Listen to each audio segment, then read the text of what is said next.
जो आगे अब हम लोग देखते हैं कि ये जो सेफ्टी डिवाइस हमारा होता है एमसीबी, ये कैसे डिसाइड होता है कि ये कितने पोल का है। देखिए, जब हम सिंपल सर्किट जो अपने घरों में यूज़ करते हैं, ये फेज में हम लोग स्विच लगाते हैं और न्यूट्रल में हम लोग कोई भी सेफ्टी डिवाइस नहीं लगाते हैं। यानी जो हमारा लोड होता है वो न्यूट्रल से डायरेक्ट कनेक्टेड होता है, लेकिन फेज से हम लोग स्विच लगा के इसको ऑन ऑफ करते हैं। जब कभी हम लोग स्विच से सिर्फ ऑफ करके अगर हम लोग लोड में कुछ मेंटेनेंस करने जाते हैं तो कभी कभी हमको झटका लगता है। यानी ये इसलिए लगता है कि न्यूट्रल उस वक्त भी ये जुड़ा रहता है और न्यूट्रल में भी कुछ वोल्टेज अनबैलेंसिंग की वजह से ये रहता है, जिसकी वजह से हमको झटका महसूस होता है। देखिए, अब हम कैसे पहचाने कि ये कौन सा सिंगल पोल है, कौन डबल पोल है। सिंपल इसमें यही देख लेते हैं हम लोग।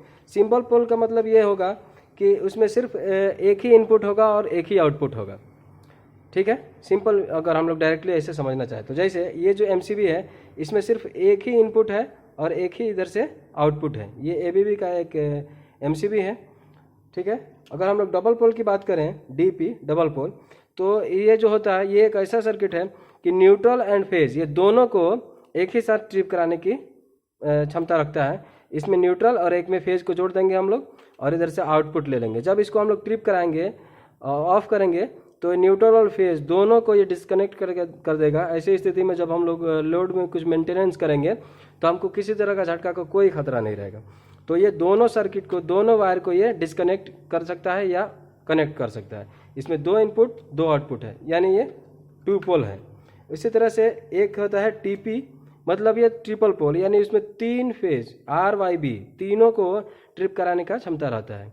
ठीक है, ये है एक। चौथा है हमारा टीपीएन। इसमें जो भी हम लोग डिटेल में बात नहीं कर सकते हैं, हम लोग सिर्फ उसका इंट्रोडक्शन देख रहे हैं। डिटेल में अगर आपको ज़रूरत हो तो एक बेहतरीन वीडियो बनाया जाएगा, जो जितना भी तरह का सेफ्टी डिवाइस है उसका जो भी नोटेशन, जो भी रेटिंग होता है उसको समझने के लिए। लेकिन यहाँ पे हम लोग सिर्फ सिंपल इसको इंट्रोडक्शन यहाँ पे करा रहे हैं। देखिए, टीपी हम लोग इसमें यूज नहीं हुआ है कहीं भी, हम लोग इसका जिक्र नहीं करें। ये टीपीएन है। टीपीएन मतलब ट्रिपल पोल प्लस न्यूट्रल, यानी कि इसमें 4 पोल हो गया, ट्रिपल पोल एंड न्यूट्रल, ये हो गया 4 पोल, RYB एंड N। तो देख सकते हैं इसमें 4 इनपुट है एंड 4 आउटपुट है। जब इसको ऑफ करते हैं हम लोग, ऑन करते हैं, तो एक ही साथ चारों ऑन हो जाता है, और जब इसको हम लोग ऑफ करते हैं तो एक ही साथ चारों ऑफ हो जाता है। यानी लोड में अब कोई भी मेंटेनेंस करेंगे तो ऐसी स्थिति में किसी भी फेज से इसमें किसी तरह का हमको झटका लगने का कोई खतरा नहीं है। ये चारों को एक ही साथ डिस्कनेक्ट कर सकता है या कनेक्ट कर सकता है। एक है 4 पोल। 4 पोल मतलब सीधे ऐसे ही जाहिर होता है कि ये 4 पोल होगा। इसमें RYB एंड N, इसमें दोनों होगा। अब इन दोनों में क्या अंतर होगा, क्योंकि ये भी 4 पोल है, ये भी 4 पोल है। देखिए, ये कुछ इस तरह से दिखेगा। ये 250 एम्पियर का ये क्या है, ये MCC भी है। इन दोनों में क्या अंतर होगा इसको हम लोग आगे देखेंगे।